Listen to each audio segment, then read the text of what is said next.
Bonjour, c'est Baba Dündar. Nous sommes à Kadıköy. L'avantage d'être ici à Kadıköy, c'est de pouvoir faire du shopping, d'aller dans un restaurant, le soir prendre du raki, manger des mezzés. Mais en même temps, dans la journée, vous avez l'occasion d'aller dans un des cafés qui est très différent. Et vous pouvez passer d'un café à l'autre, vous allez voir que les concepts sont totalement différents. Parce que ici, les Turcs sont des investisseurs. Souvent, ils investissent dans un petit café et ils font à leur goût.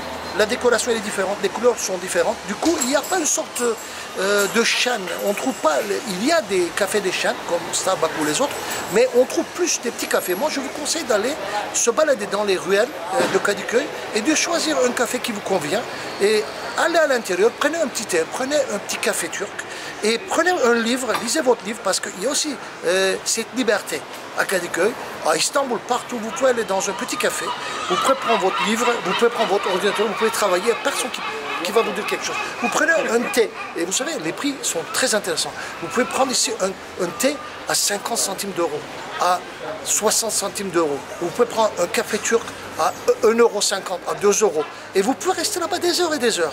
Vous pouvez regarder à vos photos, vous pouvez discuter avec vos amis, vous pouvez profiter de l'internet, vous demandez, ils ont toujours des codes. Tous les cafés ici ont le Wi-Fi et vous pouvez demander le code, vous pouvez profiter de l'internet à ce moment-là.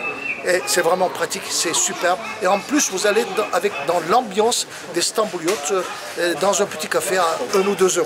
C'est l'avantage aussi d'être à Istanbul.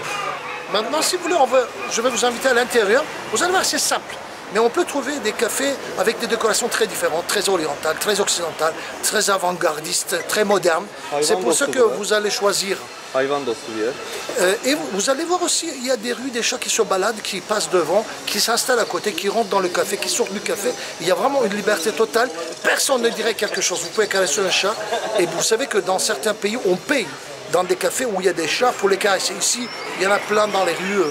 Il y a une liberté totale et vous pouvez le trouver même dans les cafés.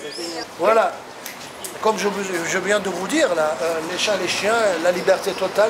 Ici, on ne demande pas si on peut rentrer avec le chien dans un café, c'est déjà libre. Ça ne se demande même pas. Voilà, on rentre, c'est toujours très simple avec des couleurs que le propriétaire a choisi, avec une décoration qu'il a décidée. Il n'y a pas vraiment l'architecte, il n'y a pas une sorte de design vraiment décidé ou réfléchi. Alors ils veulent ouvrir un café, ils vont parler entre eux, ils vont décider de mettre les murs en couleur bleue, jaune, vert, comme ils veulent. Et ils vont mettre une décoration très simple.